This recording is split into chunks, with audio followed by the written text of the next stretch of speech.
Welcome back, adventurers, to Let's Play Baldur's Gate. When last we left off, we had met up with an old acquaintance from all the way back from the Candlekeep. The mage Firebeard Elven here, who actually lives in Beregost.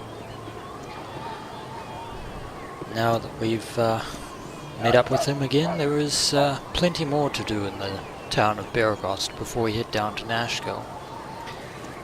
First and foremost on our list is talking to this man here, who is standing before one of the several inns in Beregost, the Burning Wizard. This man's name is Garrick. Hello there. I have a pretty proposal for you.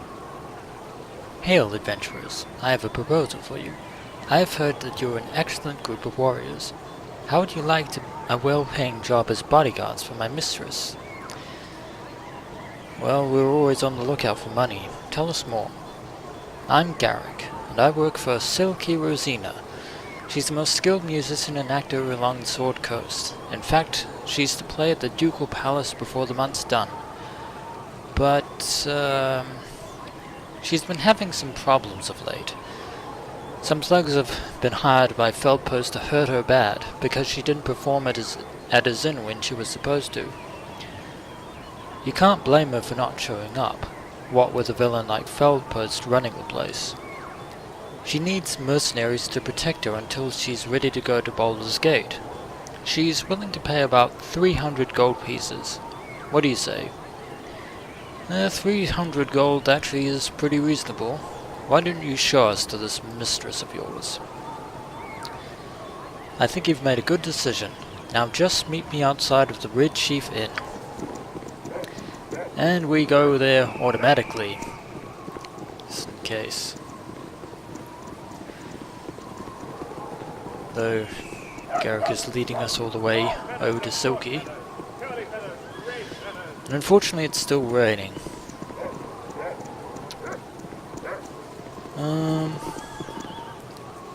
Well, line ourselves up properly. Now, let us speak to the Silke Rosena. Greetings, mercenaries. I am Silke, thespian extraordinaire. So, Garrick, these are the only mercenaries you could find. I guess I'll have to do. You look to be worth about 300 gold. That's what Garrick offered you, isn't it? I offered them 300 gold, just like you told me. Well then, I assume Garrick has explained what your duties are. You must simply dispose of the ruffians when they come to threaten me. They shouldn't be too hard to deal with, but I would advise you to strike fast. Whatever you do, don't speak to them. One of them is a mage whose mystic words can sway even the most wise of men. I suppose these are the thugs coming right now, although they don't appear to look like mages. I am Silke, thespian extraordinaire. Feldpost thugs, strike when I tell you. Greetings, Silke. We're here as you asked, and we have the... Don't try to threaten me. I won't be easy prey for you to beat on. I've brought friends. What are you talking about? We're here with the gems that... Yeah, if you couldn't already tell that something was off here, that's pretty obvious now. Shut up. There'll be no reasoning out of this one. Strike now. Kill them all. So that is the crux of Silke's scheme. She hired us to kill these people up here, who have apparently brought her gems that she has supposedly pilfered from someone else. By doing so, we cop the blame instead of her, and she's going to renege on giving us the gold anyway. Stop this madness. We won't murder those who are obviously innocent men. Our deal is off. In any case, you're probably too cowardly to be any good in a fight. I'll deal with them myself after I deal with you. Cowardly? Oh, ho, ho, ho. Oh, now you have struck the proverbial chord. Now thou hast struck the proverbial chord. With ease. You're a queer fellow. Magic missile. Can I help you? I can, but try. Nature's servant awaits for the group. See if this works.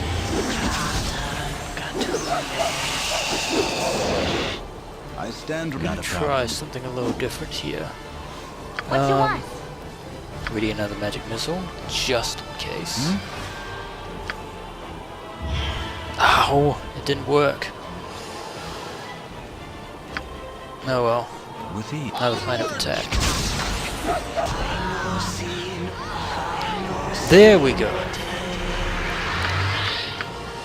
Silke has fallen, and we gained 900 gold. No, not 900 gold, 900 experience. What am I talking about? I've got the best prices this side of Cormier. We thank you for stopping the evil witch before she killed us. Here, take this as a token of our appreciation. And we gained an item, and they all bugger off. Garrick's there all by himself. Yes, sir. Silky's dead. I guess she had it coming. You can't be evil like her and expect to get away with it. I'm out of a job now. Would it be too much to ask if I could join up with you? As much as having a bard might actually be an interesting party member choice, we don't need anyone else right now. So Garrick is going to head into the Red Chief Inn, which is over here.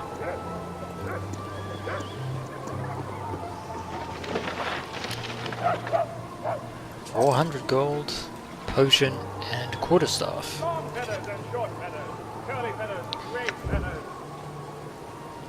Not identified. This appears to be quite an elaborate staff, but unfortunately we don't have the lore necessary to identify it. Of 3, 10, 2, and 1. No, we definitely don't have enough lore. We can, however, we do however know what this potion is. It's a potion of invulnerability.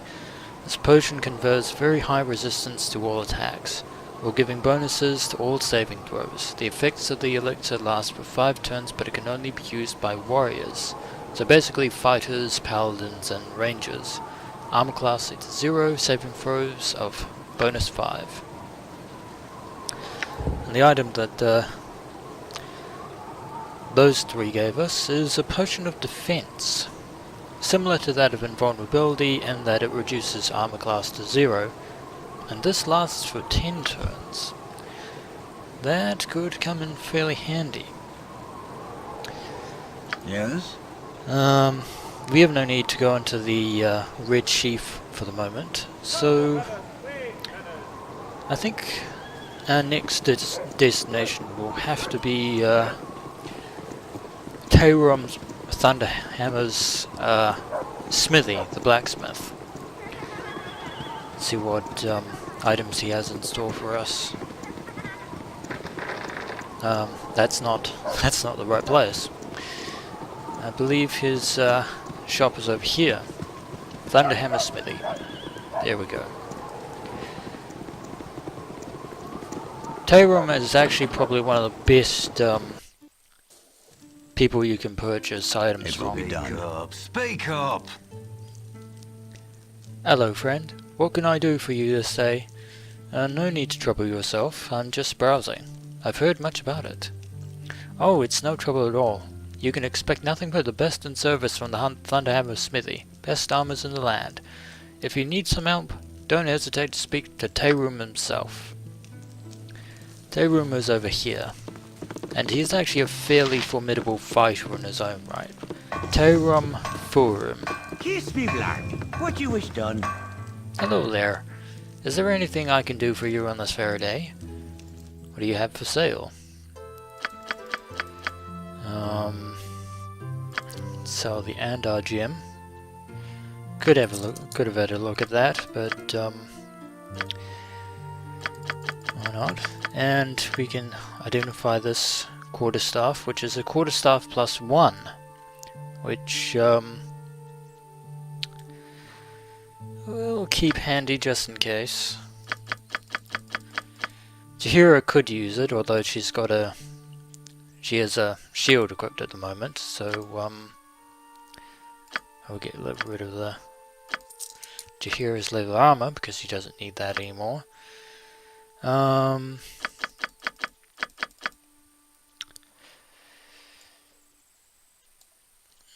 we'll probably need some more arrows and some more bullets as well.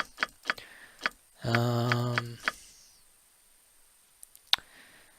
they weren't kidding when they said that the Thunderhammer Smithy had good weapons. Longsword +1, short sword +1. Very expensive, mind you.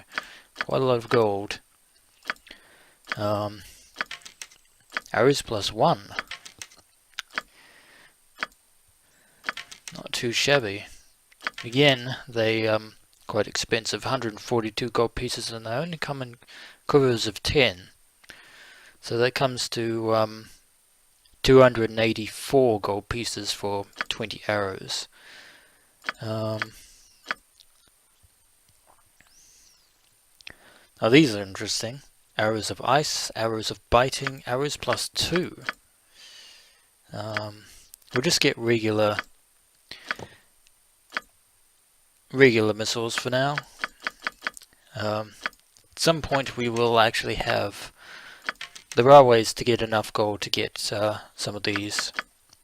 For example, arrows of ice, which, as it says there, deals cold damage, 1d6 cold damage, no save. That's very useful.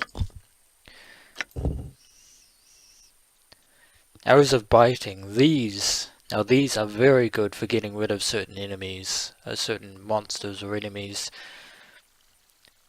30% total maximum hit points within 20 seconds after contact, unless save versus death is made. That is very useful. And then there's arrows +2 there. Do you have any other kind of... you got split mail. Does Jaheira have a helmet? I don't think she did. No, she didn't have a helmet. Good extra.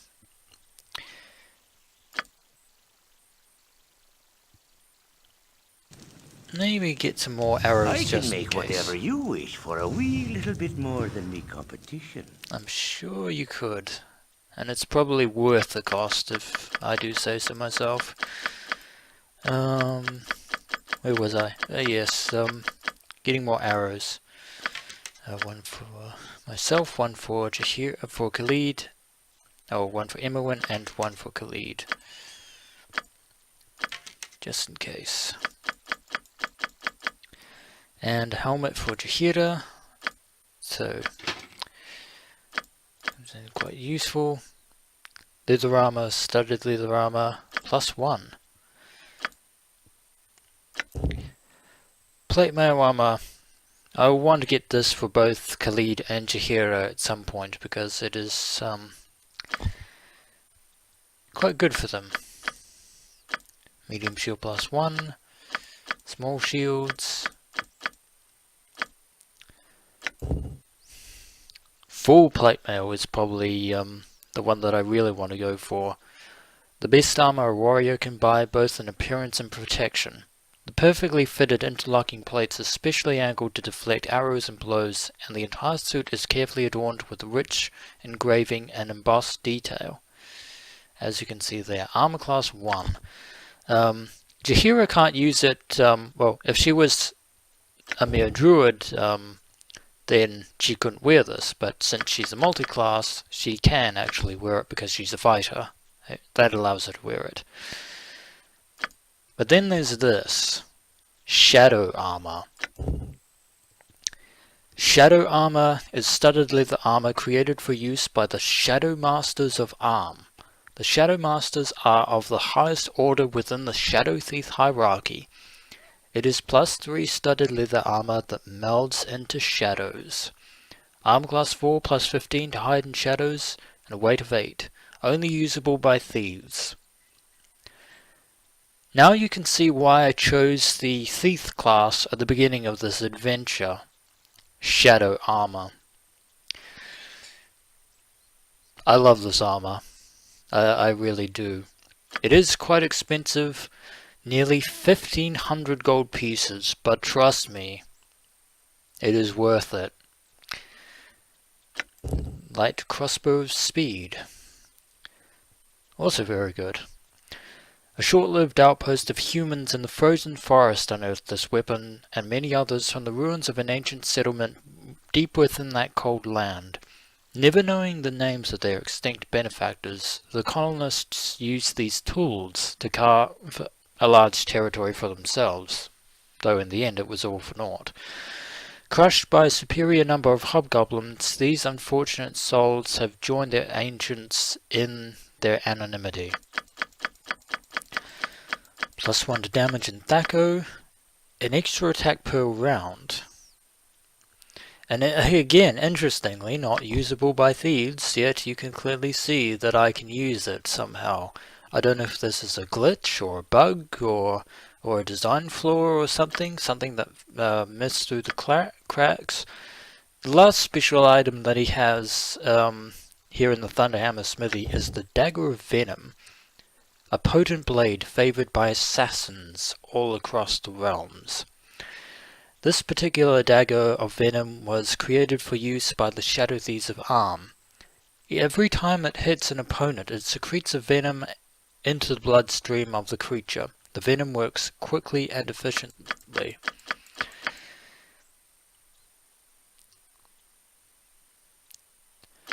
Quite an impressive little weapon, if I do say so myself. Something I should mention about assassins. Interestingly enough, in the first edition of Dungeons and Dragons and the Forgotten Realms, assassins were a specialty class of rogue, along with the thief and the bard, which were only exclusive to first edition. I think they come back in the later editions, either 4th or 5th edition, but in the Forgotten Realms, the assassins, I believe they were all killed in the time of Troubles when the god Bane used some sort of dark ritual in order to transfer his essence into a mighty avatar to face off against the demigod Torm in the city of Tantris. And he needed to do this by draining the souls of any type of evil-aligned either creatures or people or whatever, and towards this end he drained the power of the assassins of the realms, which greatly weakened Baal, who is the god of assassins, being the lord of murder. Also, I wonder why Tayroom actually has 2 items that are otherwise exclusive to the Shadow Thieves of Arm. I wonder. But that's a retrospective for another time. I'm gonna have to clear some stuff from my inventory. A good ring to Erwin. And maybe give Jaheira potions. I'll keep everything else. I believe we have everything in order. I think we're all good to go. And then nothing else we need from the smithy right at this moment. Not a problem. And of course, as you can see, it's still raining. I need to shut this door. We'll head back to the main square of Beregost and hear what the town crier has to say. He's the one shouting, "Hear ye, hear ye." Hopefully this rain lightens up after a while. It should do. And then I believe we'll try to find the mayor of Beregost. He's someone that we want to talk to. And we are heading back in the right direction. Someone over there. This is the center of Beregost with this nice monument over here.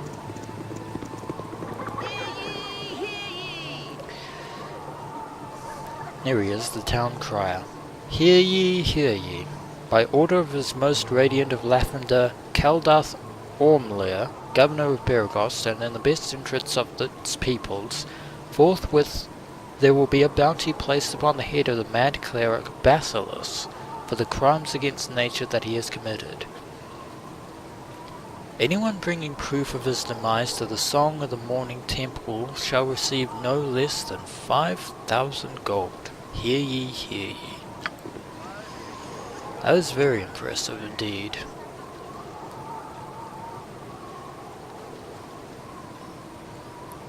Keldath can be found at the Temple of Lavender, just east of Beregost. Lavender is, I believe, the god of the sun and renewal, and interestingly enough, an aspect of the older god, Amontur, although I believe that now in 5th edition they exist now as 2 separate deities, even though they are aspects of each other, essentially. And also here's our brief mention of Silke in our journal. I believe that Feldpost, who is the owner of the Feldpost Inn that we were in before, is actually deceased. Hence the other reason why I didn't believe Silke's story, that those thugs in question were actually who she claimed them to be. But a reward of 5,000 gold. Of course, it's not going to be tough. Clerics aren't known to be pushovers in any situation, and evil mad clerics are probably quite formidable in and of themselves as well. But I believe that's for another time. So when we return, adventurers, we shall head to the Temple of Lavender to the east of Beregost and meet up with the mayor, or governor in this case, and see about that reward. As always, until next we meet.